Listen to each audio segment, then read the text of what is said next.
Namaste. Welcome to Love Wins. I hope you're having a blessed and beautiful reality.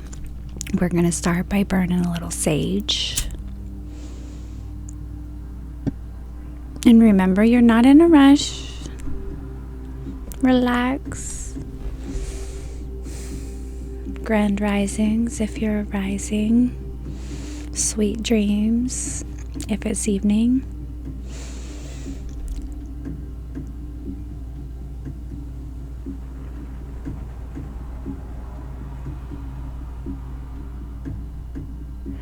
Welcome to my safe space.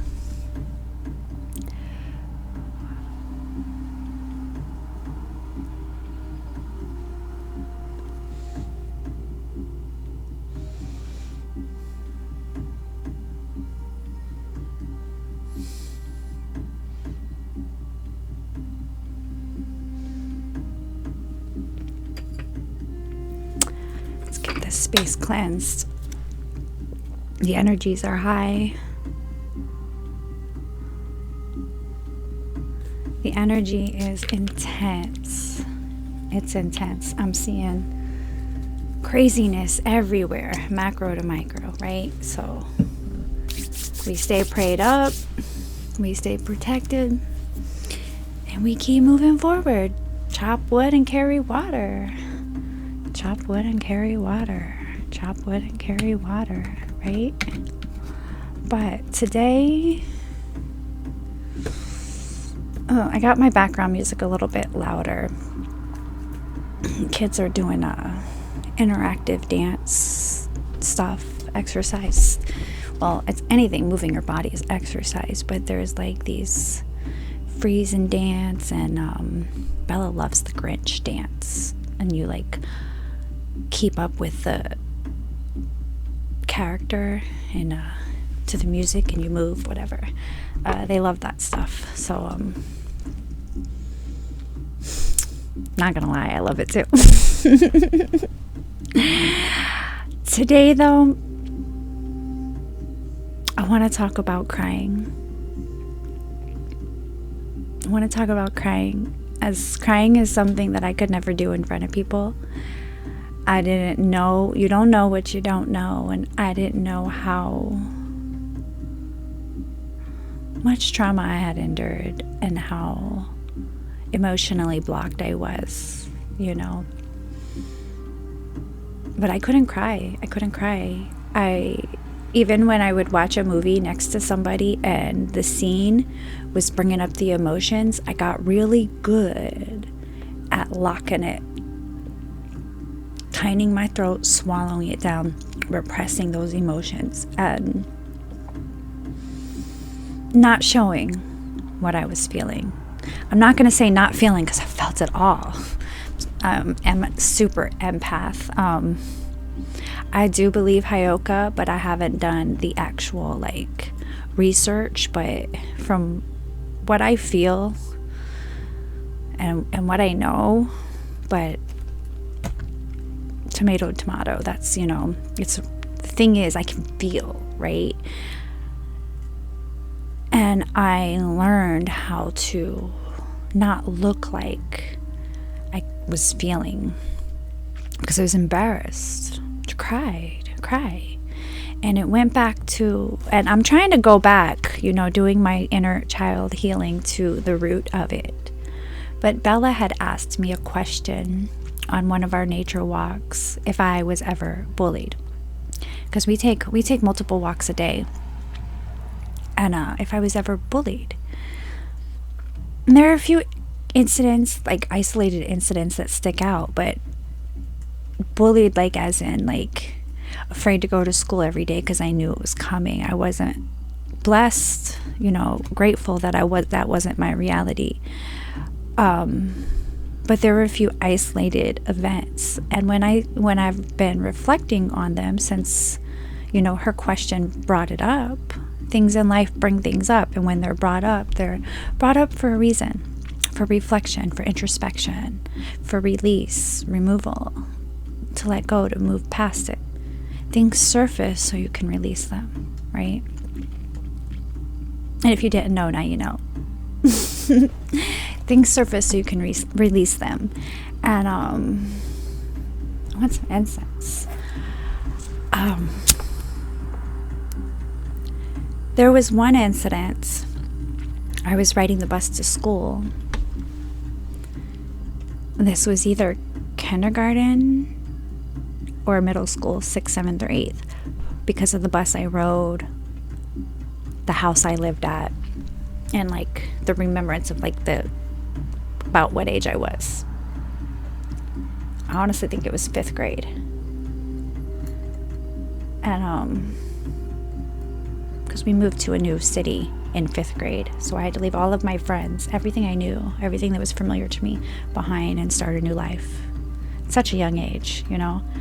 And like 5th grade going into 6th grade, that's one of those turning point years. You have those years, and I didn't get to take that shift with the life, you know, the friends of the life that I knew. I had to start over. I was a new girl in a new town, in a new place. And I do believe everything you experience in your life is for you, because the things that are hard teach you how to adapt. But I'm getting off topic again, as I do talk in tangents, but it always comes full circle, because there is a lesson in all of it. Take what resonates and leave what doesn't. Or as who says that? Vita. Take what resonates and kick rocks to the rest. When she says that, I smile. It reminds me of someone. But crying. I was riding the bus. I was coming home from school. And I was shy. I was quiet. I only had a few friends that I talked to. I was very introverted. I was not outgoing. And I went and I sat down in the seat. I was looking out the window. And 3 girls get on. 3 girls get on. I'm a little white girl. I'm not saying this because it's a race thing, but it did frame a lot of things that happened in my life. But they were 3 black girls, and 2 got in front of me, and the one girl got in the seat with me. And I don't remember what was said. I think they said something to me, and I was looking out the window and I didn't hear them, and they repeated it and then bumped me, right? And I froze.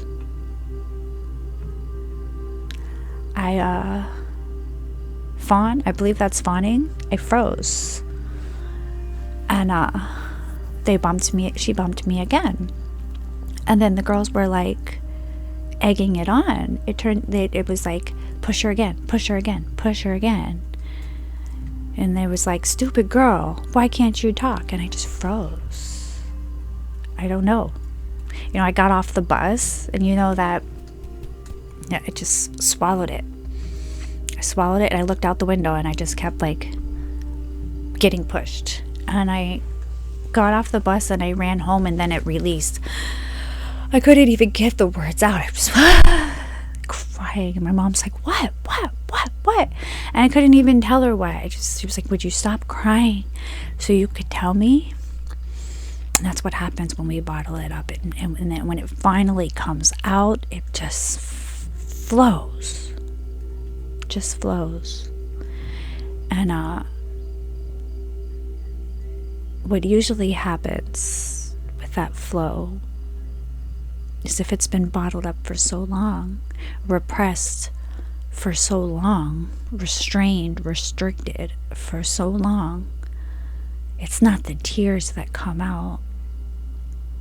You have transmuted the tears because you've told your body that the tears are not okay. And your body doesn't know what to do with all of this energy that you've been holding on to, and then anger, rage. It's a violent release of energy, and it ends up 9 times out of 10 hurting you or hurting somebody you love. So why am I saying this? Why are we talking about this today? Okay, last night this happened. So I've been working with Jacob. Healing is my priority. So as my parenting, healing is my priority. His mental health, his ability to function in this world properly, safely,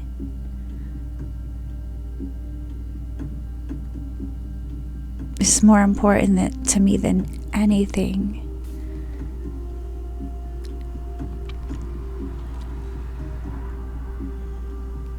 So I've been working with him, and he's really,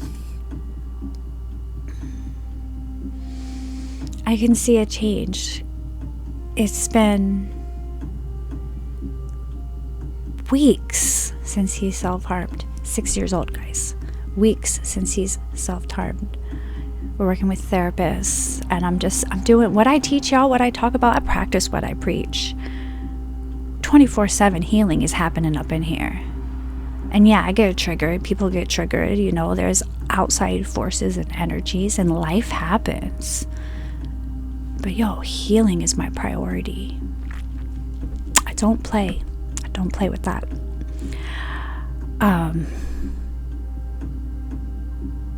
His joy is coming back. You know, we take long walks. We hold hands. Talk about the flowers. Yesterday, he taught me something I already knew, but I didn't teach it to him. He learned it on his own. He's a really, really, really enthusiastic self-learner. And I don't want to squash that. I don't want to damage that by forcing some rigid curriculum that he's not interested in. I'm not doing that. But he was bouncing on my bed. Now I have a rule, no jumping on my bed. We have a couch downstairs that had been broken. My nephew broke it jumping on it. That's an allowed piece of furniture that they can get their energy out on. We have a trampoline in the backyard. You can jump on the trampoline, right? And he was really, really excited about something. And he did a couple like donkey kick jumps on my bed. And I have on my headboard, I've got things on my headboard. And what happened is a picture frame fell off and smacked him. And I saw that it hurt. I heard that it hurt. I felt that it hurt. And he just sat by the wall, and you know, he kind of like tucked into like this, like he was about to cry. And I asked him, "Are you okay? Does it hurt?" And his voice, when he said no, it doesn't hurt, his voice was cracky. He was about to cry. I know that crack. He was suppressing his tears. He was suppressing his tears. I said, "Baby, are you gonna cry?" Just concerned, you know, because that let me know like it really hurt. So I know how to react to him. He said, "Don't worry, I'm not gonna cry." No, my heart hurt. Can I tell you my heart hurt? Because I already know. I said, "It's okay to cry." He says, "No, it's not." Defensive comes in. Who told you that? Who told you it's not okay to cry? My baby goes, "I can't tell you." I'm like, "Yes, you can. It's okay. It's okay." And he pushes me off. And he says, "Get away from me. I'm uncomfortable. And I said, "Okay." Because I'm teaching him to speak up for himself, right? And I know he's uncomfortable because he doesn't want to tell me, because he already knows. He already knows I already know. And I walk away. He's in my lounge chair at this point. I have a chair on the other side of my bed, and I come to the other side of my bed, and I sit in my desk, and I said, "I just want you to know that hurt my feelings. Okay? Mommy just cares about you, and that hurt my feelings." And I ignore him now. I leave him with himself. I give him space to process. and I come over here and I press play on something on my phone, or on my computer, so I can pretend I'm ignoring him, because like he said leave me alone, right? So I don't want to push. I know how this healing works. I don't want to push, but like I'm right here, and I wait and I wait and I watch, through my peripheral. I'm just waiting. It was not half a minute, not even, I don't know, it wasn't even a whole minute. He puts down the dinosaur in his hand. He crawls over the bed and he comes to me. I took notes to remember. Like, I took notes while I was over here pretending I was actually journaling what happened, because I wanted to get this accurately so I can, we have therapy this week, so this can be something that we're discussing, because there's more about crying that we're discussing. So, half a minute, he comes back and he shows me his boo-boo. It landed right here, so, his lip got hurt. So I kiss his face and I pull him closer for a cuddle. And now I'm sitting here and he's right here in my lap, and I'm holding him like a full-grown baby. And yes, that's what they need. I don't care if you're still carrying programmed toxic masculinity that's designed to pull the child from their heart, disconnect them from the mother. That's part of the manipulation. If you're still carrying those codes, I'm sorry, I triggered you. Check yourself. So I whisper in his ear. I said, as a mommy, it's my job to make the boo-boos feel better. It's my job to make the boo-boos feel better. I love my job. And he smiles at me. And then it just comes through me. Sometimes I just get these random things I say. And I said, did you know God gave you tears to help your body get the pain out? And he shakes his head no. I said, yes. I said, God gave you tears. That's why we have tears. Because don't you feel better after you cry? And he goes like this. I said, God gave you those tears to help your body get the pain out. So whoever told you it's not okay to cry, they lied to you. I said, they lied to you. And baby, what do we do? What do we talk about lying? And I let him answer me, always tell the truth. I said, God sees everything. And he gets it, and I know he gets it. And after that, he starts telling me how his lip hurt, and the picture landed on his lip, and it feels like a pimple. I know that. I've bumped my lip before, I kiss it again, and that was that incident, and that's very important. That's very, very important to the development of the emotional development of my child, of what kind of man he's gonna be. If that's not important to you, you need healing. You need help. Your priorities are all twisted. And maybe you need to cry.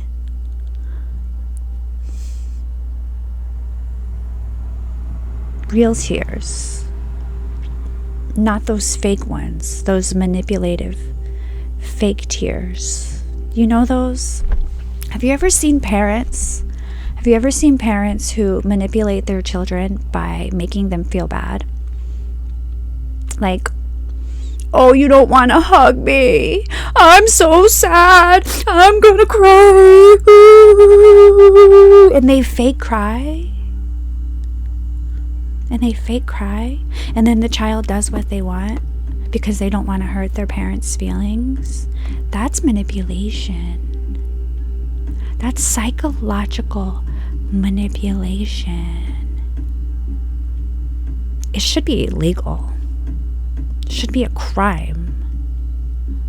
It should be a crime. But our system's priorities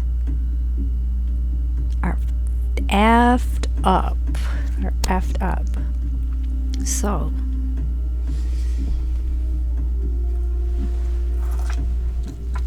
we're here for the healing. We are here for the healing. I am here for the healing. Crying is healing. Crying is an emotional release. Y'all got all of your, since everybody in this world now is so dependent on AI, let's get AI overview. Crying is a natural and beneficial emotional release that offers numerous psychological benefits, including stress reduction, mood enhancement, and strengthened social bonds. Suppressing emotional tears can lead to an accumulation of stress and other physical health issues. Stress and mood regulation. It activates the parasympathetic nervous system. The PNS is responsible for your body's rest and digest functions. Crying activates the PNS, helps to calm and restore emotional balance after a stressful event.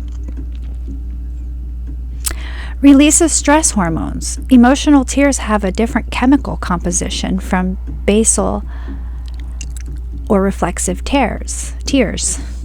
They contain stress-related hormones like cortisol, adrenocorticotropic, guys, I can't say this word, don't judge me, hormone, it's ACTH, and magnesium, which are released from the body during crying. This release can help reduce the body's overall stress level and restore homeostasis.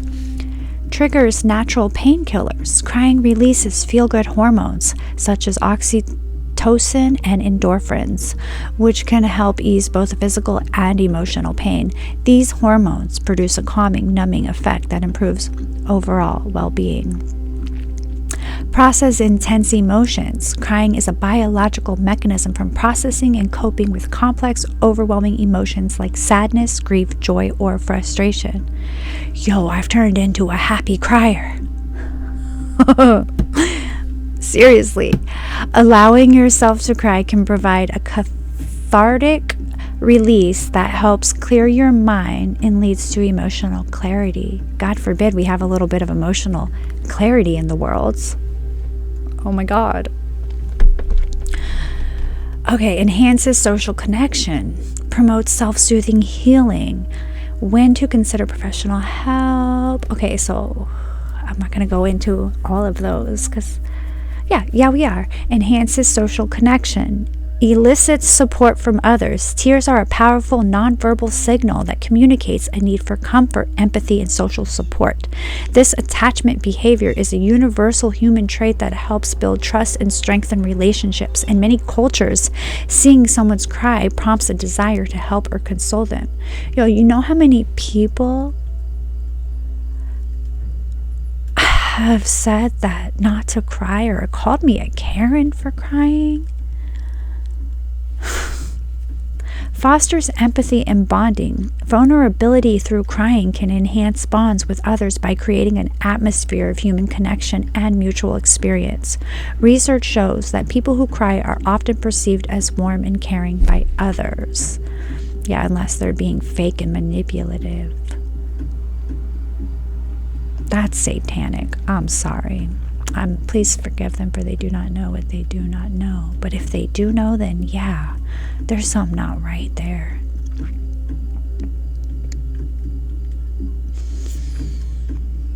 I'm gonna release my judgment, give it to the most. Release my judgment, give it to the Most High, and light a candle for this one. Promotes self-soothing and healing. Aids in grief recovery. Crying is an essential part of the grieving process. It allows for the healthy expression and processing of intense feelings of loss, which is necessary for emotional healing. Facilitates introspection. The act of crying can cause us to slow down and become more present with our emotions. This introspection can lead to greater self-awareness and a deeper understanding of our own feelings and needs. Can improve sleep. That's an important one, especially when you got a kid who is afraid to go to sleep because he has bad dreams. By reducing anxiety and stress, crying can calm the mind and body, leading to more peaceful and uninterrupted sleep. So,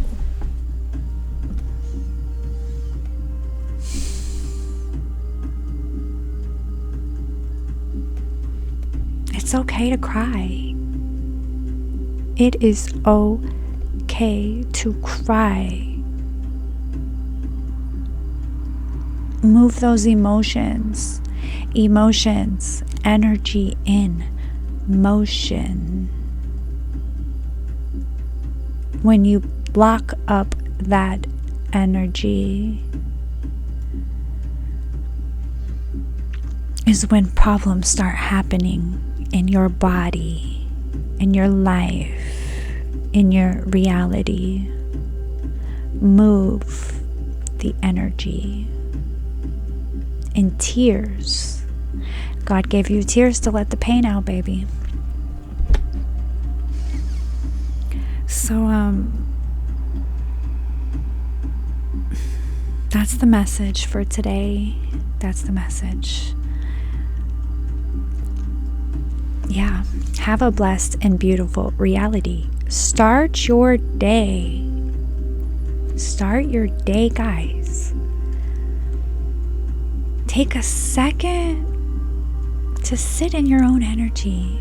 Feel your body. Feel your breath. And ask yourself,